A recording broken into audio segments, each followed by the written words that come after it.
Hello दोस्तों, कैसे हैं आप लोग? तो दोस्तों आज वैसे तो संडे है, मार्केट में कुछ बड़ी मोमेंटम नहीं देखने को मिलता सैटरडे संडे, क्योंकि यूएस का मार्केट क्लोज रहता है। तो कुछ बड़ी यूएस का और पूरे ट्रेडिशनल मार्केट का क्लोज रहता है, तो कुछ बड़ी मोमेंटम हमको मार्केट में देखने को नहीं मिलता है। तो बिटकॉइन, जब मैं इस वीडियो को रिकॉर्ड कर रहा हूँ, तो 99,200 के आसपास ट्रेड हो रहा है, ठीक है। और 1 लाख के डॉलर के आसपास ही कभी 1,02,000 से लेके 1,99,000 डॉलर के आसपास ही ये घूम रहा है, ठीक है।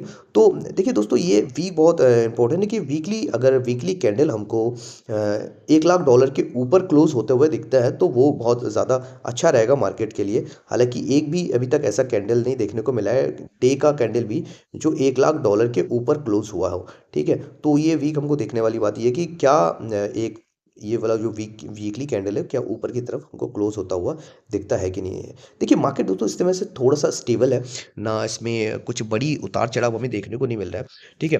क्योंकि देखो लास्ट अभी आने वाले जो वीक है, उसमें कुछ बड़े न्यूज़ आने हैं, ठीक है, कुछ बड़े डाटा को आना है। तो देखिए, जो इम्पोर्टेंट डाटा, जो सबसे ज़रूरी चीज़ जो अभी रिसेंटली आने वाली है, वो है कुछ जो माइक्रोसॉफ्ट है। माइक्रोसॉफ्ट के जो शेयर होल्डर को से ये जो पूछा गया था कि हमको अपने बैलेंस शीट में, उनके अपने बैलेंस शीट में, माइक्रोसॉफ्ट के बैलेंस शीट में बिटकॉइन को होल्ड कर लेना चाहिए कि नहीं रखना चाहिए। तो वो उस चीज़ के लिए जो वोटिंग होनी थी, वो 10 तारीख को होने वाली है। तो वो 10 तारीख को जो वोटिंग होगी, अगर वो वोटिंग फेवर में आती है बिटकॉइन के कि हाँ, मतलब हमको रख माइक्रोसॉफ्ट को रखनी चाहिए बैलेंस शीट में, तो वो बिटकॉइन के लिए एक अच्छा परफॉर्म कर सकता है। और अगर ये निकल निकल के आती है कि वोट कम मिलते हैं, और नहीं निकल के आती है कि नहीं रखनी चाहिए उनको अपने बैलेंस शीट में, तो उस कंडीशन में ये प्रॉब्लम ये हो जाएगी कि मार्केट में हो सकता है हमको एक गिरावट होते हुए दिख सकता है, जो कि हमको शायद 8-10 हज़ार डॉलर के आसपास गिरावट होते हुए दिख सकते हैं मैक्सिमम। जो मैं अभी फ़िलहाल की टाइप में गिरावट जो मैं देख पा रहा हूँ, मेरे हिसाब से एक 88,000 का जोन है, बहुत स्ट्रॉन्ग जोन है, ठीक है। मतलब बुरी गिरावट के बाद भी, हालांकि मे भी हो सकता है कि इतनी बड़ी इम्पैक्ट भी हमको ना देखने को मिले। लेकिन अगर पॉजिटिव निकल के आता है, तो ऊपर की तरफ हम लोग 1,08,000 जोन के आसपास भी हम जाते हुए दिख सकता है। और दूसरा जो 11 दिसंबर को यूएस का जो सीपीआई डाटा है, जो इन्फ्लेशन डाटा है, वो आने वाला है। इन्फ्लेशन डाटा बहुत महत्वपूर्ण है, अगर वो किसी भी देश के जो महंगाई दर है उस चीज़ को दर्शाता है, तो वो सीपीआई दर जो आने वाला है, ठीक है, वो भी बहुत महत्वपूर्ण है। तो अगर शायद वो पॉजिटिव अगर निकल के आती है, कम आती है, तो हमको एक पॉजिटिविटी मार्केट में देखने को मिल सकती है, ठीक है। और अगर इन्फ्लेशन थोड़ा बढ़ के आता है, तो हालांकि मुझे लग नहीं रहा कि इन्फ्लेशन बढ़ के आना चाहिए, बट फिर भी देखते हैं, अगर बढ़ के आती है तो हमको एक नेगेटिविटी भी देखने को मिल सकता है। और 12 तारीख को पीपीआई डाटा आना है, और लास्ट वीक, अगले वीक को भी, सॉरी, नेक्स्ट वीक को भी हमको एक, जो 18 तारीख के आसपास हमको जो फेड रेट अनाउंस होने में, जो इंटरेस्ट रेट अनाउंस होने वाले हैं, कि इंटरेस्ट रेट में कट होगी या नहीं होगी। हालांकि लोग मान के चल रहे हैं कि 25 बेसिस पॉइंट के आसपास, ठीक है, इंटरेस्ट रेट कम हो सकती है। तो अगर 25 बेसिस पॉइंट की कटिंग होती है, तो तब भी हमको मार्केट में एक अच्छी खासी उछाल हमको देखने को मिले। हालांकि जैसे अभी इस समय आप जानते हैं कि यूएस में फेस्टिवल का टाइम रहता है, 25 तारीख से शुरू हो जाएगी क्रिसमस का टाइम, ठीक है। तो वहाँ पे उस समय थोड़ी वॉलेटिलिटी थोड़ी कम हो जाती है, तो मार्केट में लोग थोड़ा अपना खर्चा निकालने के लिए पैसा वैसा बुक करते हैं, क्योंकि ऑल टाइम पे है, तो वो चीज़ें होती है, ठीक है। तो वो भी मे बी ये मार्केट हमको इस महीने में हो सकता है कुछ बहुत बड़ा मूव ना देखने को मिले, बट लेकिन 1,10,000 का जोन हो सकता है हमको इसी महीने में टेस्ट करते हम देख सकते हैं। तो ये कुछ लेवल्स हैं जो मैं आपको कहीं पहले से भी देख के दिखा चुका हूँ, कि एक बार हमने भी ये बात की थी कि 1,04,000 के आसपास कम से कम बिटकॉइन को 1,02,000 से 4,000 के बीच में एक बार जाना चाहिए। तो वो ये बड़ी बिग लगी थी, और उसमें हम ये देख चुके हैं, ठीक है। क्योंकि देखिए, अगर वीकली कैंडल हम देखें, तो देखिए किस तरीके की बड़ी बिग हमको लगती हुई दिखी थी। तो अगर यहाँ पे पॉजिटिव होता है, 1 लाख डॉलर के ऊपर क्लोज होता है, तो अच्छा है, ठीक है। और बाकी अभी देखते हैं। तो ऊपर के जो ये जोन है, जो हमने ये एक जो ऑरेंज बॉक्स हमने बनाई है, 1,80,000 के आसपास का, 1,08,000 के आसपास का ये एक जोन है, 1,08,000 से लेकिन 10,000 के आसपास का ये जोन है। और नीचे की तरफ अभी देख रहे हैं जो मैक्सिमम जो एक गिरावट हो सकती है, 84,000 डॉलर के आसपास, और एक 88,000 डॉलर के आसपास एक सपोर्ट है। बाकी 92,000 के आसपास भी एक सपोर्ट है। और एक जो शॉर्ट टर्म जो सपोर्ट है, जो अभी मुझे लगता है कि एक 98,600 के आसपास एक लिक्विडिटी बैठी हुई है, लगभग 100-150 मिलियन डॉलर की। ठीक है, तो वो लिक्विडिटी ग्रैब करने के लिए, वो लिक्विडेशन के लिए हो सकता है एक बार मार्केट एक बड़ी वीक बना सकती है। ठीक है, 98,600 के आसपास। ठीक है, बस मार्केट में यही है। और देखते हैं। सो दोस्तों, ये जो एम बी आर वी का जो जेड स्कोर है, ठीक है, बेसिकली ये जो ऑरेंज लाइन आप जो उतार चढ़ाव करते हुए जो ऑरेंज ये लाइन्स आप देख पा रहे हैं, तो ये ऑरेंज लाइन है वो जो जेड स्कोर है। और ये जो रेड वाली जो बॉक्स देख पा रहे हैं, ये है,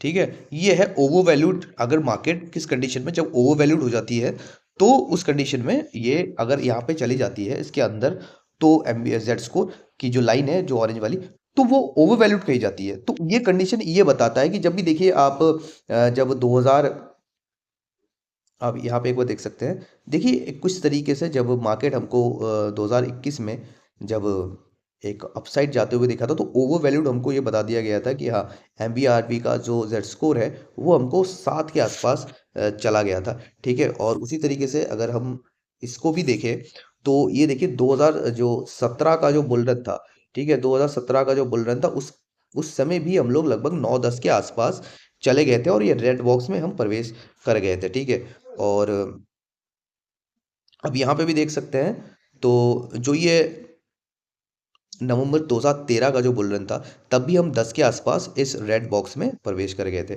ठीक है, तो अभी जो हमारा एम बी आर वी का जो जेड स्कोर है, ठीक है, तो वो अभी 3 के आसपास है। ठीक है, तो फिलहाल तो हम इसके अकॉर्डिंग ये दिखाया जा रहा है कि फिलहाल तो हम बहुत बड़े ऊपर या नीचे की तरफ नहीं है। तो ये शो कर रहा है कि एफबीआरबी मेरे हिसाब से मे बी हो सकता है कि अब इस बार रेड जोन में ना प्रवेश करे, लेकिन कम से कम 6 के आसपास जो जेड स्कोर है, जो 6 के आसपास डेफिनेटली हमको देखने को मिल सकता है, जो कि हमारे अभी 3 है। तो अभी भी हम एक अच्छे जोन पे है, मेरे हिसाब से एक टॉप नहीं आया हुआ है। बाकी आपका एक मानना अलग हो सकता है। ठीक है, तो ये एक बहुत ही विशेष चार्ट है। बाकी कुछ न्यूज़ेस हैं जो हम जल्दी से दोस्तों कवर कर लेते हैं एक बार।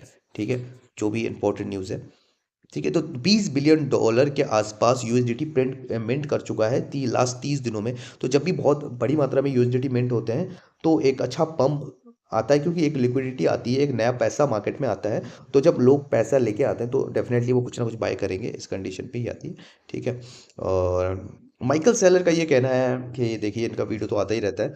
वो कह रहे हैं कि देखिए उनको यूनाइटेड स्टेट को बिटकॉइन बाय करना चाहिए और गोल्ड को सेल कर देना चाहिए पोर्शनली। ठीक है, मोटा मोटा ये बात ये कह रहे हैं। ठीक है, और जो हवाई के कुछ शॉप्स पे अभी बिटकॉइन को एज अ पेमेंट लिया जा रहा है। ठीक है, तो और ये चार्ट बहुत इंपॉर्टेंट है। ये चार्ट बेसिकली ये है कि जब से कोई भी टेक्नोलॉजी ऐसी आई है, कोई भी ऐसा उपकरण आया है जो लोगों की परेशानी को कम कर सकता है, कोई भी टेक्नोलॉजी ऐसी आई है, चाहे वो गैस स्टोव है, इलेक्ट्रिक पावर है, रेडियो है, रेफ्रिजरेटर है, कार है, कलर टीवी है, इंटरनेट है, सेलुलर जो फ़ोन होता है, टैबलेट है, सोशल मीडिया है। ठीक है, तो उनको किस समय से लेके कितना टाइम उनको लगा, और किस उसको 100% तक का एक परफॉर्मेंस करने में उनको ऑलमोस्ट कितने साल लग गए। जैसे हम लोग यहाँ पे अगर इलेक्ट्रिक पावर की हम बात करें, तो जो इलेक्ट्रिक पावर है ऑलमोस्ट 1890 के आसपास आया था, जिसको 100% तक पहुँचने में ऑलमोस्ट 50 साल, 50-60 साल लग गए। ठीक है, 1950 में जाके वो अपने 100% के इस पे पहुंचा। ठीक है, उस तरह से इंटरनेट को आप देख लीजिए, 1995 में आया। ठीक है, 1995 में आया, और उसको लगभग 90% के आसपास अभी वो होल्ड कर रहा है। ठीक है, तो उसको कई साल लग गए। उस तरीके से बिटकॉइन में अभी देखिए, सारी चीज़ों में देखिए, तो बिटकॉइन 2010 को आया, और अब हम अभी थोड़ा कितना ही चले हैं, ऑलमोस्ट हम देखें तो यहाँ पे 30% के आसपास ही हम अभी तक आए हैं। तो हमारे सामने अभी 70% का बहुत ऊपर अभी तक जाना हमको बाकी है, कई सालों लग सकते हैं उस चीज़ में। ठीक है, तो ये एक इम्पोर्टेंट चार्ट था। अब इसको चाहे तो एक बार स्क्रीनशॉट लेके देख सकते हैं।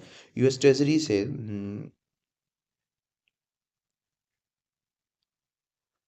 ये जो मैराथन है, तो मैराथन देखिए, अभी जो मैराथन डिजिटल कंपनी है, ये उसकी एक लिस्टेड कंपनी है। तो उन्होंने लगभग 1316 बिटकॉइन बाय किए, जो 131 मिलियन डॉलर के हैं। ठीक है, और उसी तरीके से देखिए, जिस तरीके से माइकल सेलर बाय कर रहा है, उसी तरीके से सब वो चीज़ अपना रहे हैं। और सारी कंपनियां धीरे धीरे वो चीज़ें करती जा रही है कि किस तरीके से लोन लेके कन्वर्टेबल लोन लेके कन्वर्टेड नोट्स के थ्रू वो लोन ले रहे हैं और बिटकॉइन को बाय कर रहे हैं। तो ये आने वाले टाइम में और देखने को मिल सकता है। और बिटकॉइन के क्रिप्टो के जितने भी वॉलेट्स हैं, ठीक है, 400 मिलियन वॉलेट अभी एक्टिव वॉलेट्स हो चुके हैं। ये भी एक बुलिश न्यूज़ है मार्केट में, ठीक है। और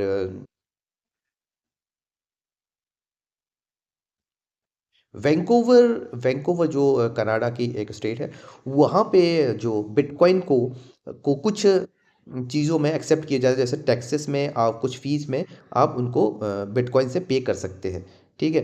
तो वहाँ के जो मेयर है कैन सिम, उन्होंने ये कर दिया है वैंकूवर में। तो ये पॉजिटिव न्यूज़ है हर चीज़ के लिए। तो सिटी को वैसे भी वो एक बिटकॉइन एवोल्यूशन सिटी बनाना चाहते हैं, एक बिटकॉइन प्रो सिटी बनाना चाहते हैं, ठीक है।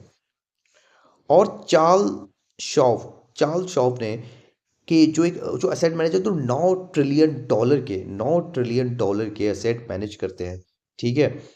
वो उनके एक ऑफिशियल्स का ये कहना है कि बिटकॉइन की जो प्राइस, जब उनको एक शो में पूछा गया कि बिटकॉइन की प्राइस कहाँ तक हो सकती है, तो उन्होंने कहा कि 500 के से लेके, मतलब 5 लाख डॉलर से लेके 10 लाख डॉलर के बीच में ये देखने को मिल सकती है, अगर बिटकॉइन को यूएस में स्ट्रेटेजिक रिजर्व बना लिया जाता है। तो ये बहुत बहुत बहुत बड़ी पॉजिटिव न्यूज़ है, ठीक है।